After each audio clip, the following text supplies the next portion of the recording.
What's up, YouTube? You know more than you know. This is why it is a must to push our body out of its comfort zones. If we stay in our comfort zones, then we only stagnate. So we must push ourselves out of the comfort zones of the emotional body. All the attachments, think of it as just like a web of attachments that you just continue to get tripped up in. As you release the attachments, then you can see more clearly. Then you can push the body in various ways. So once you push it out of the comfort zone, you can realize what you really know. Sometimes you don't know that you know the answer to something until it presents itself. And if the question exists, then the answer insists. So any dilemma that you have going on, normally if it's any fog in your life, it's just a few decisions you haven't made. You haven't made a few decisions and they're just looming. So if you push yourself out of your comfort zone, then you will gain a different perspective. And you can find your real value once you get out of the comfort zone and you really start living, because that's learning and loving. Learning, loving, and living are all the same thing, pretty much.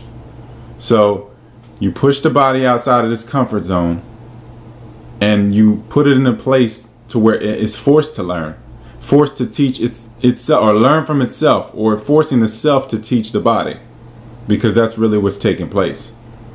And the better you get at learning, the better you get at teaching. Then you get better at articulating what you know, then you can express it better, and you can use art and science together to express things in a holistic manner to get the points across. So that's another reason why I like to collaborate, just to get the candid questions going. Because anything that's candid, if you run into somebody spontaneously, supposedly spontaneously, these type of things that force energetic responses, that rebuttal, that back and forth, is a learning process. All exchanges of energy are a learning process. So if you stay redundant, if you continue to exchange the same energy over and over again, cycling the same stale energy, you just become more and more stale. Again, stale, spoiled, ruined, they're all the same thing.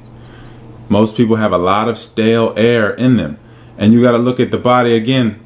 Space or ether is its own element in a sense, even though it is all the elements together. We can look at it, space, as being its own element, and or air kind of being a multitude of things in a sense. And what I mean by that is we take on so much space because we gulp in our air, because we're breathing shallow, then we're forced to catch up, then we gulp it in, we gulp in our drinks, we cough down, we just scarf down our food. So there's so much air, stale air, backed up all in the body, all in the entire system, all over. Pockets of air. People get up, creaking and popping. It's air, stale air all over the entire system. And this stale, spoiled air has everything to do with the mind. Because you got to understand, the mind is the air, intellect. Air and intellect are, synonymous. So you have water and emotions and subconscious. That's all water. So air is the intellect, the mind. Each element expresses itself at all moments through self, through the body, if you can follow me that far. So if you have a bunch of stale air, your mentality